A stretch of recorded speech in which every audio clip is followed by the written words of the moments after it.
Hey everybody, what's going on? Jeff Rieger, another episode of The Daily Ticket. It's for a Tuesday, the 14th of May, 2024.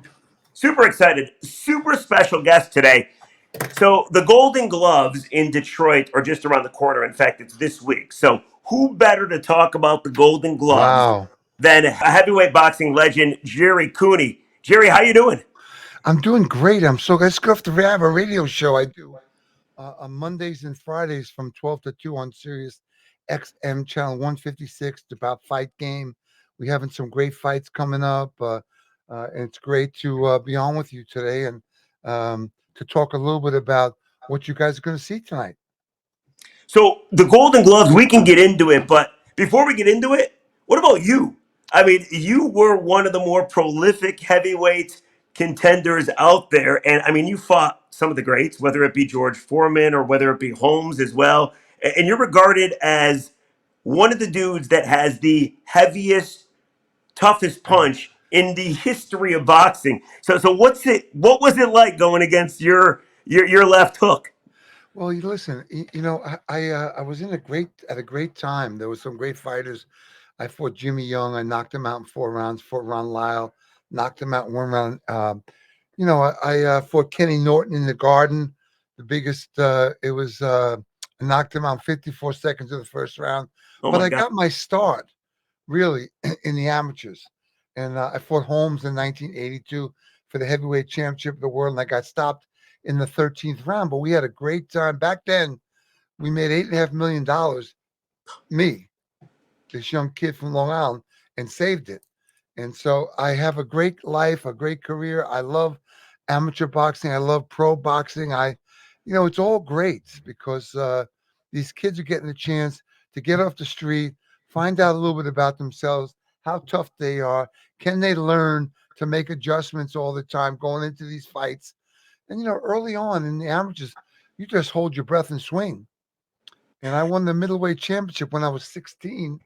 I had 7 fights, 5 knockouts to win the middleweight championship. Went on and made it to the finals of the light heavyweight division. And then I won the open class heavyweight division in 1976, where I got a chance to travel to Europe, and I had 4 fights over in England, London, Scotland, and Wales.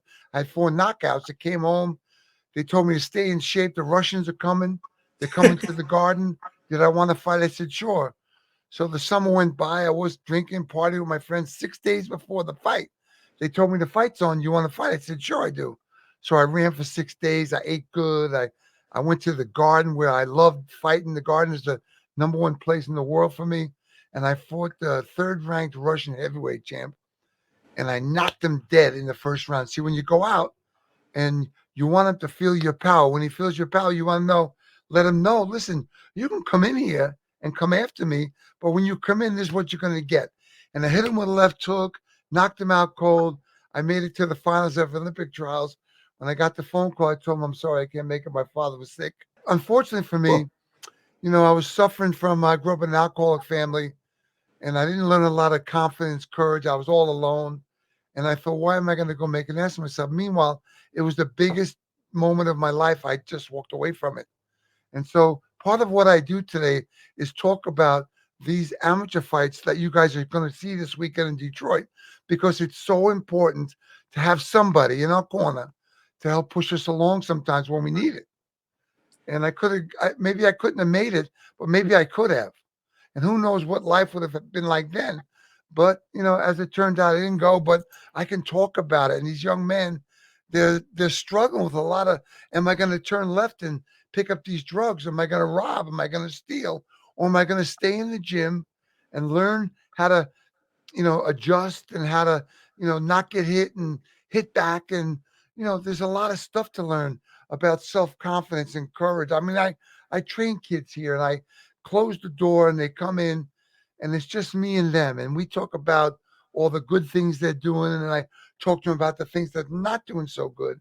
And you watch them develop, and you see them walk out of the gym 6 inches off the ground. And that's something I didn't get as a kid. I had to just fight for my life.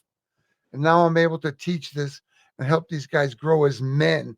And maybe they won't become fighters. Maybe they will, but at least they'll have the self confidence and the courage to say, can you help me? Can you show me the way? And that's all I was looking for. Jerry, and we'll get to the Golden Gloves, I promise. But what was it like collecting $8.5 million as a young fighter? And that was, I read up on that fight. That was the highest paid pay-per-view back in Right. 1982. I mean, that's before you got to the Tysons or the Holyfields or the Lewises or even the Foremans. Well, listen, so here I was in the heavyweight division, young kid. My father was dead by the time I was 18. I had nobody to help me get a manager's. I had to go around with some guy I knew, help me. We talked to this guy and talked to that guy and tried to get the best one. And the reason I say that is because I wound up signing with these two got real estate guys who had Howard Davis, who just won the gold medal. And at 18, I thought, well, this is who I should sign with so I can travel and fight on his cards. And that's how I can become well known, and that's what I did. And obviously, it was a great career. I was 28-3, and unfortunately, sometimes we pick up drinking, we pick up those things that are going to hurt us, and unfortunately, that's what I did. But I got out of there alive. I have a great family, great life, and I come and talk about amateur boxing because it made me who I am today as a man to stand up, wait for that bell to ring, fight it out, do the best you can, win, lose, or draw. You got nothing to worry about, and then you go back to the gym and you learn some more, and then you bring it back to the ring, and that's how the game is, and that's what you're going to see all this weekend is all these great fighters trying to become somebody with their hearts and their strength and their guts and their ability. I love that.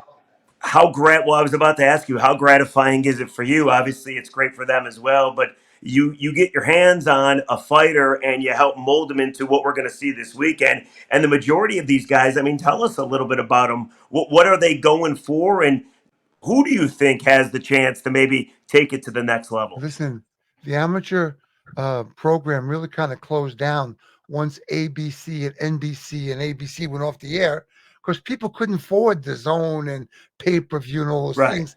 So the kids in America that would have become fighters disappeared to baseball, football, basketball. And now it's coming back. And now we're getting a chance to see these kids follow their dream. Can you help me? That was the first thing I heard somebody say. And I thought, wow, you can say that here? And I've been asking for that ever since. Then, you always get someone that's going to help you along the way. And that's a gift that these young men will be able to take into their lives, raise a family. Maybe their children can be fighters. Maybe they can go to college. Maybe they can do so many different things. They have a lot of options. They have great teachers that are teaching them to protect themselves and to be most powerful and to, get the job done. Do the best you can. That's all you can ask. When you look at your career, I wanted to ask you about George Foreman. That was your last fight, right? That was my Against list. I was promoting fights with him, and I had a promotional company with a couple of guys, and we put some fights in. One day, I had stopped drinking in 1988, April '88. That's 36 years ago. And he came to me and said, "Hey, listen, why don't you and I fight?" And I thought, I'm sober. I've never done this sober, so I agreed to take the fight. It was nice payday. And I went into the gym I trained. I got Gil Clancy in my corner, and I went out. If you listen to, go on YouTube and put on David Letterman and George Foreman. David Letterman asks him, "Who was the most powerful guy that ever hit you?" And he said, "There's he said three you. guys, and one was me." So, in other words, like I got sober, but I wasn't sober long enough to be able to adjust and to understand like I do now that I get the opportunity maybe in my life to give it to somebody else. But I fought George Foreman. I got stopped. I got hit with a good shot. I hit him with some good shots and he won. He went on. And, that's the way it goes. I turned the page and got on with my life. I got a beautiful family with 3 children. I just became a grandfather and Congratulations. and I help people every day. Thank you. And I help people every day. There's a book out called Gentleman Jerry, a contender in the ring, a champion in recovery. Get it. Amazon Prime, Barnes and Noble. It's a great story about boxing and about the goods, the ups and downs, and what we go through to get to where we're going. And I was very fortunate that I was one of those guys that saved my money, and I help people every day, and uh, have a great life. Great life. Gerry, when you talk about knocking somebody out in the first round, like my boxing knowledge pretty much goes back to I love Tyson growing up. I was a huge fan of Mike Tyson. So when he would knock somebody out in the first round in 94 seconds, I thought that was the coolest thing. But for a guy like yourself, what did that feel like Well, to listen, go the battle story is somebody and you knock them out right away? Mike Tyson was a great, great fighter, but he had self-sabotage in him Yeah, too. And when he got the success and he King turned on and all those things went on, he fell apart too. I mean, once he got hit with a shot and buckled, then the gig was up, right? right. And unfortunately, sometimes that's what goes on. But leading up to it, it's magical, bro. It's like a dream. You have 4 or 5 or 6 sparring partners in the gym every day boxing with you. It's not easy. You got to run every morning at 6. You got to do training. It's a lot of hard work. But when you're in the zone, there's nothing like it. I tell the story that so you're in your dressing room and someone knocks on the door and they open the door. They say, "Cooney, you're next." And then you take this long walk down this empty hallway with your trainer and your cornerman, and then you hear the roar of the crowd. Once you make that turn and you become magical. That's when you become like magic and you figure it out and you can't wait for the bell to ring because you got a plan. And that's the greatest thing in the world that we want to give these children. If you realize this, that all the great trainers, the Eddie Futches, the Victor Valley, all these great guys, they passed on. And so all the great boxing stuff is getting watered down because these guys are coming in. I'm not saying there's not great trainers. There are some great trainers out there, but we need to learn to protect ourselves at all times and be the most powerful. And that means keeping your hands up. Don't be in the pocket. Look at the pocket. Come in once in a while and get back out. Step into the right. Get away from that right hand. And these are lessons that need to be taught that were forgotten about. And so, Talking to, sorry. go ahead. You go right ahead, bro. Oh, we're just talking to heavyweight boxing legend Gerry Cooney. Just a couple more for you, and he's promoting the Golden Gloves in Detroit.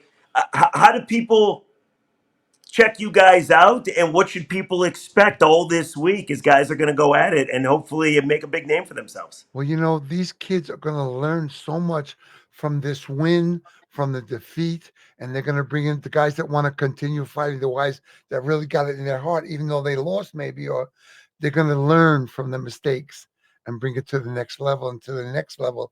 And then one day they'll go to a gym and they'll box with a pro, and then they'll either make it to the Olympics or to the Nationals or to the Golden Gloves. And then you turn that page and you get on your life.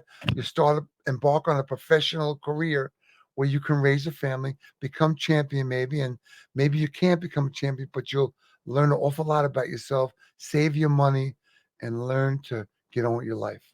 It's the Golden Gloves, Huntington Place in Detroit, all this week. Bob Russo is the president. He's a great guy. He does all boxing stuff. This is Detroit. This is where boxing, where Tommy Hearns was, where Yeah, there's so many great, great fighters come out of Detroit. Ali fought there. So many people. I saw Holmes fight there. I mean, so many great fighters come from Detroit, and so that's where you want to be this weekend. absolutely. You can go to dbgdetroit.org to find out information about getting tickets and going to check out the boxers. I got to ask you why I got you. You hear about Tyson versus Paul, this Netflix boxing match? Yes. Tyson's 58 years old. Does he have a chance? Yeah. Are you kidding?